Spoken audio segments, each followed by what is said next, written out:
With the Chainsaw Man anime taking the community by storm, I felt inspired to try my take on one of my favorite characters from the series, Makima.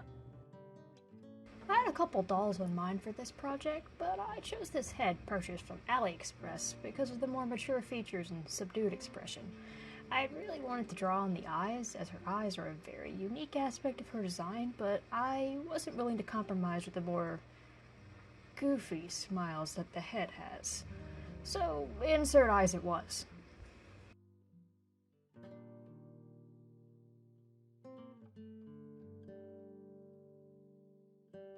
Drawing on the lines for a 1/6 scale head is a bit difficult for me, so this project was good practice at least. The process is just a matter of building up color slowly to establish some guidelines, and then filling in those lines when you're confident about the placement of the features.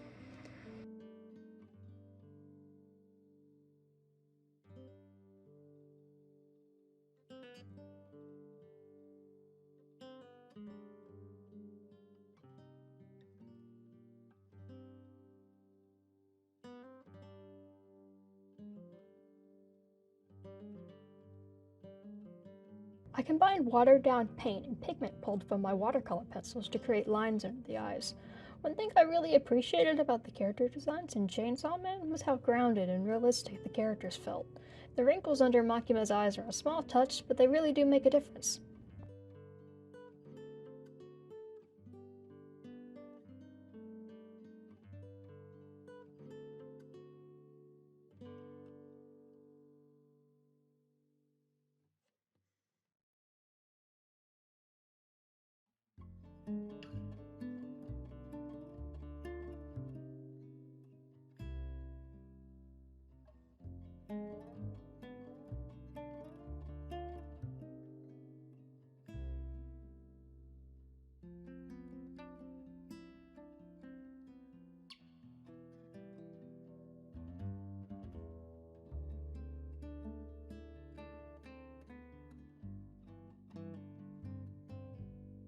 I switched to a water-based pen for drawing the eyeliner.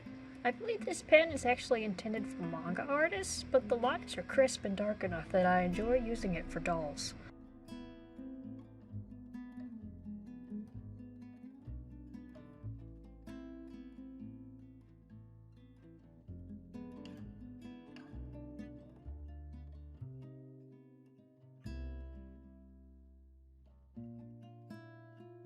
I add a cream color to the bottom of the eye and the tear duct to make the eyes pop.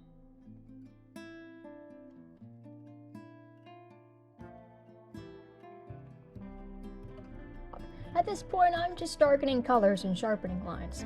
The lips came out a tad more intense than I would have liked, but I think it works.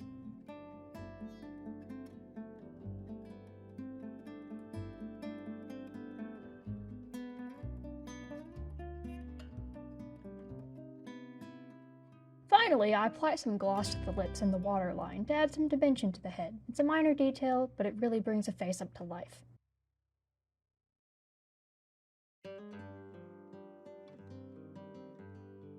With the face up complete, I move on to placing the eyes I made into their proper place.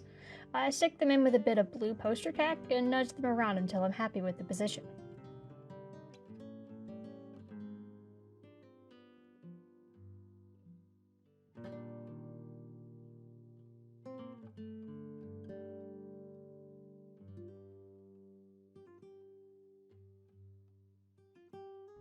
Deciding to film and edit this video was decided after finishing the wig, so unfortunately I don't have any clips of this. It's a pretty simple process using yarn wefts, but I'll cover that in the next video.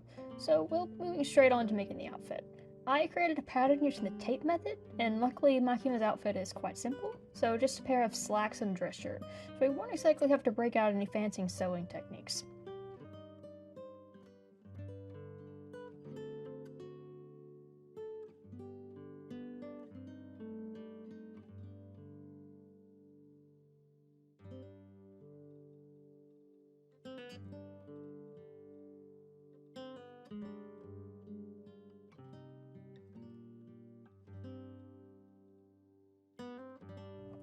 I traced the tape onto some paper, mirroring the back piece for the shirt to make a full pattern.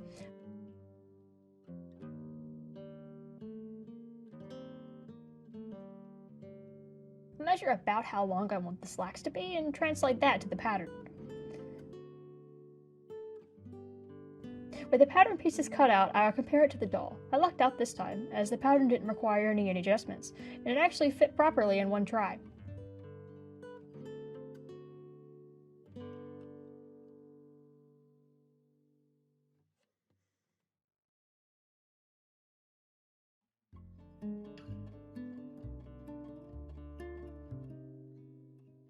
I'll just be using some basic cotton fabric for this project. To easier mark lines on black fabric, I use a sheet of white transfer paper. You mark the paper with a ball tool, and it creates distinct lines on the fabric that aren't easily rubbed off.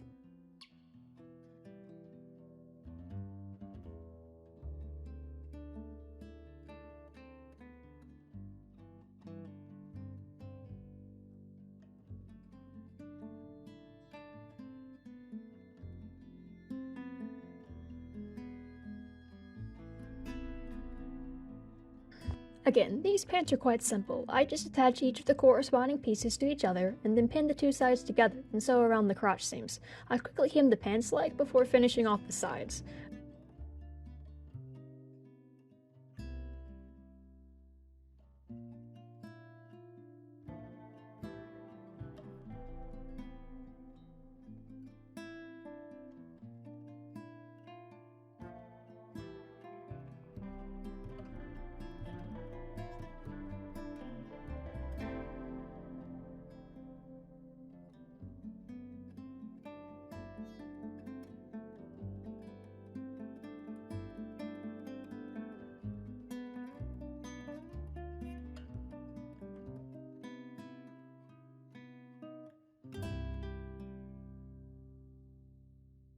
I added a small button on the front of the pants for a bit of detail, and as this will be a display piece, I didn't bother adding any kind of velcro or snaps to the back. The pants will simply be stitched onto the body. Moving on to the shirt, it's more of the same. I marked the white fabric with a washable marker and cut out the pieces, leaving a bit of seam allowance. I start by attaching the shirt pieces by the shoulder seam, and then I have a full piece to pin the sleeves onto. Once the sleeves are attached, I can sew around the edge to complete the shirt.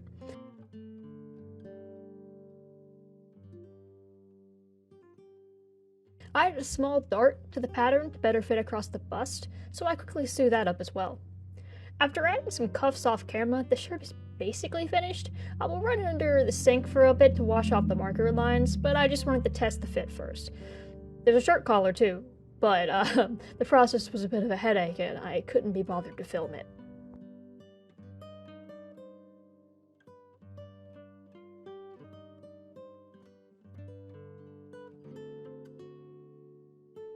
As for the coat, I actually plundered this from another doll in my collection and dyed it to an appropriate color. All I'm doing here is a bit of tailoring.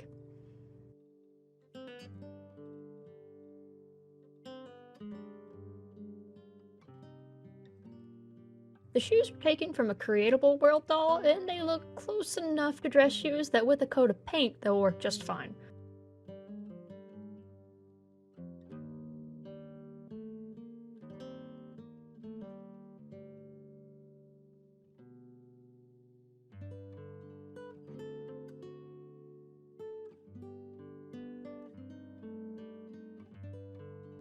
I really appreciate it if you've made it this far. This is actually my first venture in proper video editing, so this was all a bit of a new experience for me.